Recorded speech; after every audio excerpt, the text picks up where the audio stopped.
Aksi terorisme. Terorisme adalah aksi brutal, sangat menakutkan, dan berdampak merusak bagi kehidupan umat manusia. Aksi dan ancaman kekerasan ada tujuan politik tertentu, penanaman ketakutan dan ketidakamanan, dan korban bisa siapa saja. Sebagaimana tercantum dalam UU Nomor 15 Tahun 2003 tentang pemberantasan tindak pidana terorisme. Setiap orang yang dengan sengaja menggunakan kekerasan atau ancaman kekerasan menimbulkan situasi teror atau rasa takut terhadap orang secara meluas atau menimbulkan korban yang bersifat massal dengan cara merampas harta benda orang lain atau mengakibatkan kerusakan atau kehancuran terhadap objek-objek vital strategis atau lingkungan hidup atau fasilitas publik atau fasilitas internasional.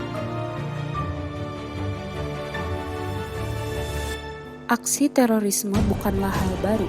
Sejak awal kemerdekaan hingga reformasi, aksi terorisme selalu ada dalam bentuk, motif, dan gerakan yang berbeda-beda, serta dengan strategi penanggulangan yang berbeda-beda pula.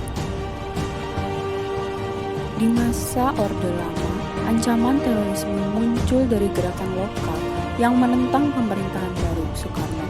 Dua gerakan subversif yang sangat terkenal adalah gerakan NII dan DTII 1949, Kohar Muzakkar 1950 sampai 1962, dan pemberontakan Daud Birut 1953 sampai 1962.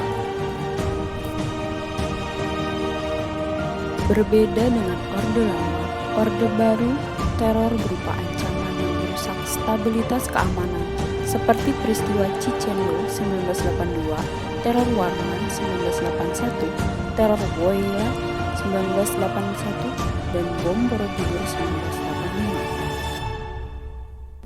1985. Dan kejadian terorisme terus terjadi sampai akhirnya terjadi tragedi bom Bali 1 tahun 2002 di Legian, Bali, yang akhirnya mempengaruhi perubahan paradigma kebijakan dan strategi penanggulangan terorisme dengan lebih mengedepankan aspek penegakan hukum, dan lahirlah UU Nomor 15 Tahun 2003 tentang pemberantasan tindak pidana terorisme. Kebijakan ini didasari bahwa penanggulangan terorisme tidak efektif dengan hanya mengandalkan pada aspek penegakan hukum semata, tetapi butuh pencegahan yang melibatkan masyarakat. Itulah semangat lahirnya BNPT.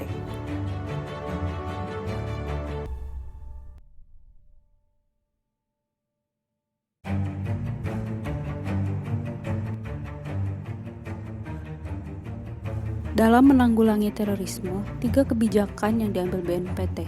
Pertama, bidang pencegahan perlindungan dan deradikalisasi. Kedua, bidang penindakan dan pembinaan kemampuan. 3, bidang kerjasama internasional. Strategi pencegahan terorisme yang dilakukan oleh BNPT. Strategi kontraradikalisasi atau penangkalan ideologi radikal yang ditujukan kepada seluruh elemen masyarakat. Dalam mengimplementasikan strategi kontraradikalisasi, dijalankan dengan beberapa program. Ada mengkoordinasi instansi pemerintah dalam upaya penangkalan paham radikal terorisme, lalu memberdayakan kekuatan masyarakat sipil. Lalu ada strategi pembinaan atau deradikalisasi yang ditunjukkan kepada kelompok inti, militan, pendukung, dan simpatisan. Dalam implementasinya, strategi pembinaan dilakukan dalam beberapa program. Ada pembinaan dalam lapas, ada juga pembinaan di masyarakat. Dan orang, dampak kerusakan aksi terorisme juga berdampak terhadap bangunan dan lingkungan.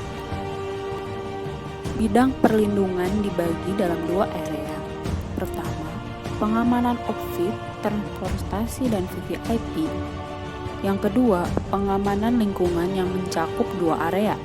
Ada fasilitas pemerintahan dan fasilitas publik.